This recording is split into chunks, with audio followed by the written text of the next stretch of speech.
All right, today I'm here with David Jankowski, a junior forward on the St. Lawrence men's hockey team. Janko's had a super successful career since his freshman year, playing all 37 games and getting Rookie of the Year award. Even though he was injured sophomore year, he still had a career high number of assists and was given the Terry Slater Perseverance Award. This year, his junior season, Janko scored the game winner in OT against Quinnipiac, making St. Lawrence men's hockey the ECAC champions. So Janko, thanks so much for being here with me today. No problem. Happy to be here. So I just have a few questions about St. Lawrence hockey, what it's like to be a Division I athlete, and all that fun stuff. Let's do it. So why St. Lawrence, and what made SLU stand out? Yeah, so when I was playing junior hockey in Hawkesbury, Ontario, in my 20-year-old season, that's when St. Lawrence first started reaching out to me and recruiting me in November, and the whole process was pretty quick. One of the coaches got in touch with me, and they sent a couple coaches out to my next game, and that's when the head coach kind of got in touch with me and said, they wanted me to come down for a visit, and it wasn't far for me from Hawkesbury to St. Lawrence, so I made the drive down and fell in love with the campus as soon as I walked on.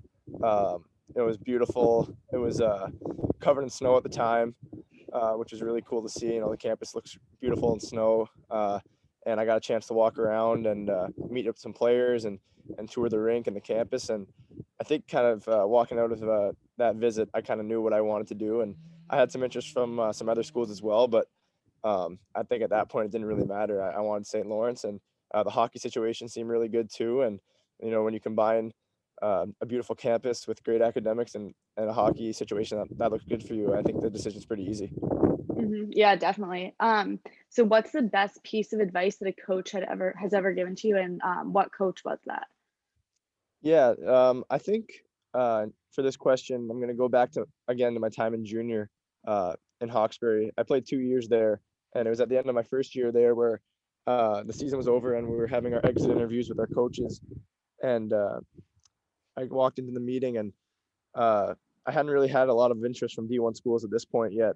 Just some primary stuff, but nothing really serious. And we were kind of talking, me and my head coach, Rick Dorval was his name, on how to take that next step and start getting some serious interest and maybe some offers.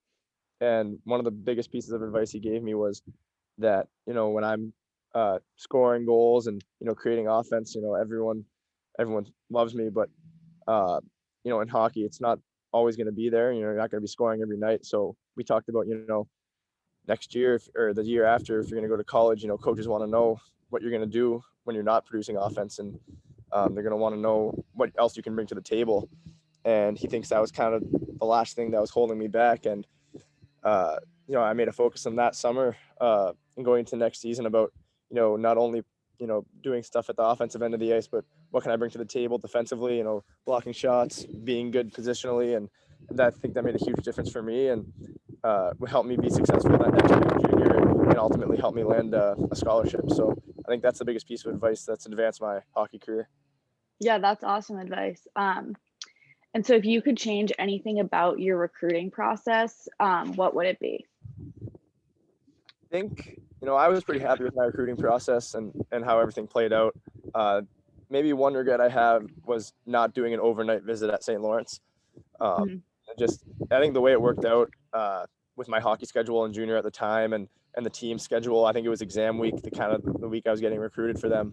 So the overnight visit wasn't really in the cards, but I wish I kind of came back and did one because, hearing all my teammates who did one said they had a great time. And, it made them really comfortable about coming in. Not that I wasn't comfortable, but I think it just would have made me way more excited and given me a little more something to look forward to because, obviously being on campus as a student is great. And, you hear stories about people doing overnight visits a lot and, how great it was. And I kind of wish I incorporated that into my process.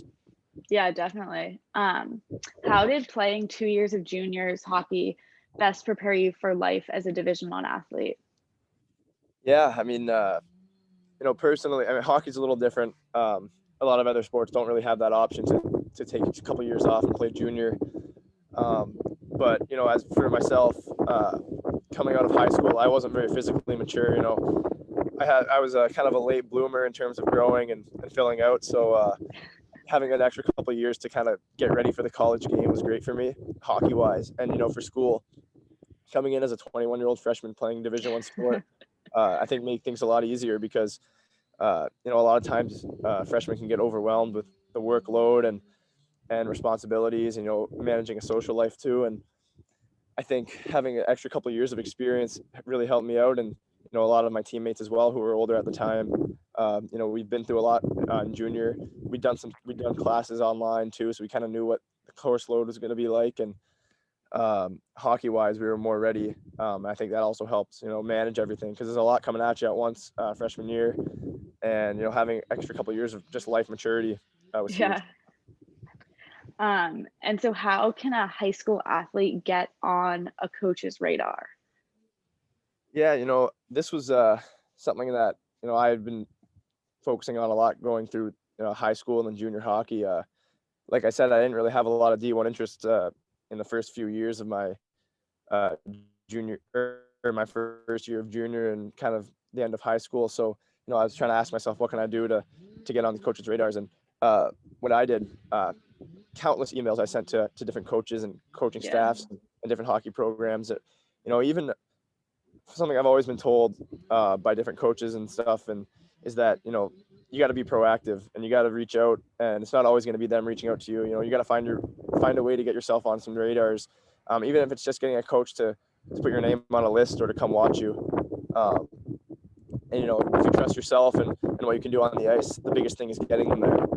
And working with whoever your coaches are at the time, being very proactive and very, very open with your communication between yourself and schools and coaches. I think that's the biggest thing. You can't let them just try and find you at times. You got to go out and do it yourself. So I think that's the biggest piece of advice I'd give. I think that's some awesome advice. I think a lot of people don't always recognize that they have to be proactive. So should recruits be prepared to play more than one position? Or should they come prepared just to play, say you're a forward, you're only gonna be playing forward, or did you come in potentially playing some defense, things like that? I think for hockey specifically, it's kind of you kind of stay with your position. And most times if you're a defense, you're probably going to be coming in to play D or forward, you're coming in to play forward. But I think it's different aspects within that position that you have to be different roles, I would say, in that position that you have to be ready to play. Because, for example, myself, coming in as a freshman, usually guys coming into D1 are kind of at the top of their leagues in junior in terms of, being offensive and being kind of the guy on their team. But making that jump to college, you're not always going to be that guy right away. You might never be that guy. So you have to be ready to play, different roles, whatever the team needs, really. So, I mean, I would say stick to your game and do what you can do best. But, you might have to adjust your role, whether that be for the first year, first 2 years, or your whole time there. And I think the more you do that and the more versatile you can be, the more your playing time you'll get and the more the coaching staff will trust you. Yeah, that's awesome. And so what are 3 main characteristics that a hockey player recruit will need to be a successful Division I hockey player? The first one I'd say is work ethic. You're not going to be successful at any level if you don't work hard. And you have to show up every day and be prepared to work. And, at times it's going to be really hard, especially at college level when you got school and social life and, all this other stuff being thrown at you. But you got to find a way to dig down and at the end of the day, just work really hard. The second thing I'd say is resilience. Especially for hockey, again, guys are coming in. Some guys don't get a college deal till they're 20 years old. And, it's very stressful at times. And you're going to take a lot of bumps on the way, but you got to find a way to keep getting back up and just trust yourself in the process. And it's going to seem impossible at times, but you just got to be resilient through it all. And the last one I'd say is, you have to enjoy what you're doing. Yeah. You're not going to work and you're not going to be successful. Those other 2 things aren't going to come easy if you're not having fun. You got to enjoy the process and enjoy playing the game. And if you don't, then, you're probably in it for the wrong reasons and you're not going to find the success. Yeah, definitely. So based on your experience, and I think your teammates too, what GPA and ACT, SAT should a high school athlete have if they want to compete at St. Lawrence? That's a kind of a tricky question because obviously some people school comes naturally easier to them and some people test better than others. Yeah. Um, I think the biggest piece of advice I could give is not necessarily shoot for, a certain number or anything like that, but you want to do as best as you can and better than that. Yeah. If you've always been a certain type of student, shoot for a few GPA points higher, or if you take the SATs or ACTs and test, take a course if you can, test better than you did, because schools also like to see improvement. It's not necessarily the certain grade they're looking for. It's has this person improved over their time in high school? Have they made that jump? Have they put the effort in? Because if they see you're putting effort in and making improvements, then I think that's going to go a long way when they're looking at your application. Yeah. So you've given a ton of great advice for younger players. Um, what's like another piece of advice that you could give a younger player in junior or the high school level who's looking to play at the college level? I think a piece of advice I would give to a younger player looking to make the jump is going to go back to just being resilient and being patient, and Yeah. trusting yourself, because like I said, it's going to seem like a daunting task at times. You think you're playing really well, you're not talking to any schools. It's happened. It's happened to me. It's part of the process. And the biggest thing is just sticking with it and believing in myself and trusting myself and having, trying to find a good support system around you, Hmm. because times it gets really hard and you don't really see a light at the end of the tunnel. And what am I doing it for? But you have to trust yourself and just be really resilient and keep hammering away at it. And then what are two main qualities that you look for that make a great teammate?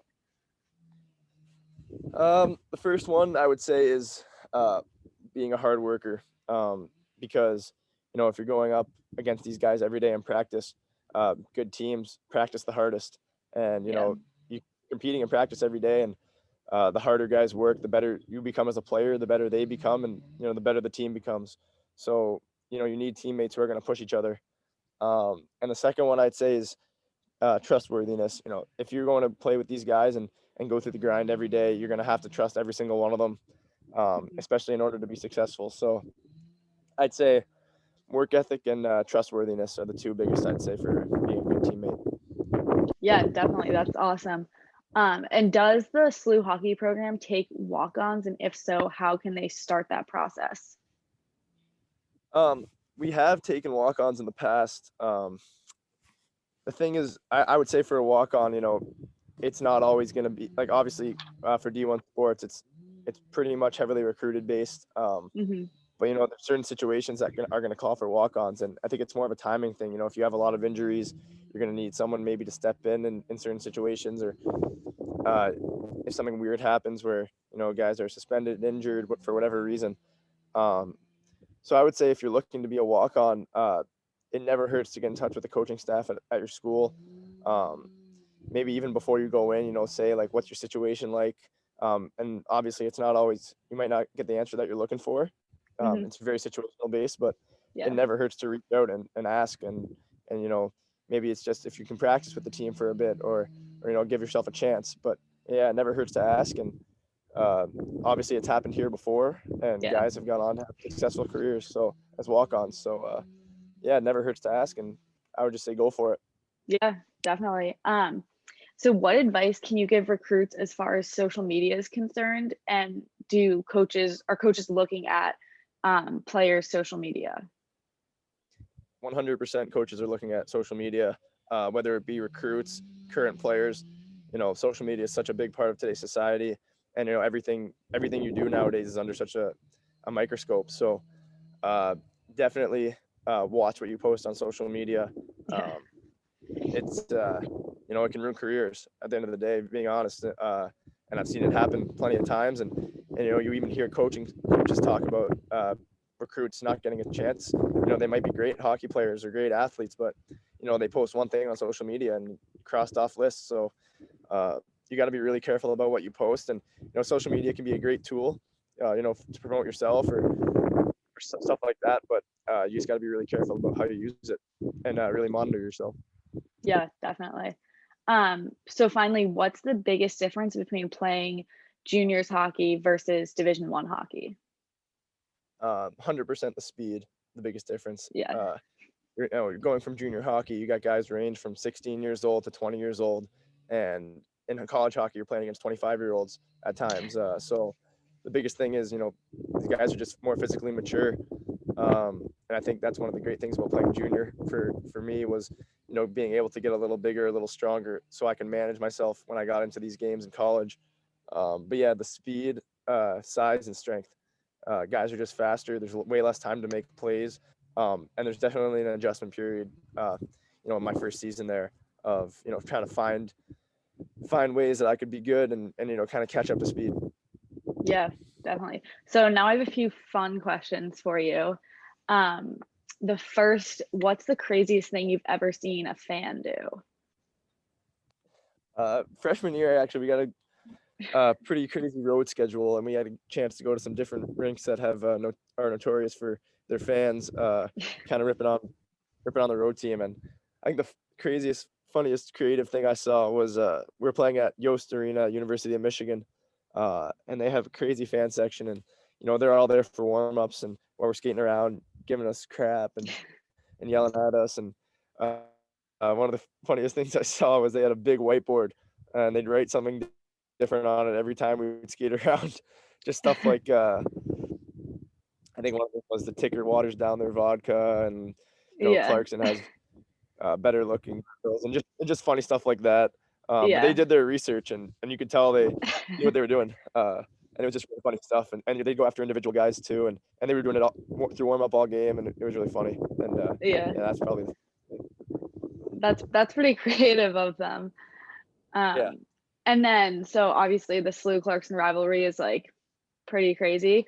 What's the best chant or the best thing you've seen in the crowds during one of those rivalry games? Yeah, those games are crazy, and missed the fans in those games this year. Hopefully they're back next year Yeah. once COVID settles down. But it always gets me playing Clarkson at home. We got a full packed house at Appleton, and the announcer yells, or the announcer says a minute left in the period, and all the students yell, and Clarkson still sucks. That one gets me every time. It gets a smile out of me. I'd say that's probably the funniest chant I hear. Yeah, I think that's one of the great SLU traditions in Appleton. Yeah. And then finally, how did it feel to score the game winner in OT to win SLU the ECAC Championship? It's a surreal feeling. Honestly, I scored the goal, and I think I blacked out after for the next 5 minutes or so. Felt like a dream, honestly, and I don't think it's really sunk in yet. It's starting to, though, having a few days after now to let it sit in. Yeah. But it's a dream come true, and yeah, honestly, it's I was waiting to wake up at the time. I thought I was dreaming, so it's crazy. It's hard to put into words. Yeah, all your hard work paid off, though. Yeah, but it was a pretty special moment. All right, well, thank you so much for taking the time to talk to me today and helping athletes and stuff. Hope you have a great time in quarantine and a great rest of the school year. Thanks, McShane. Appreciate it. No problem at all.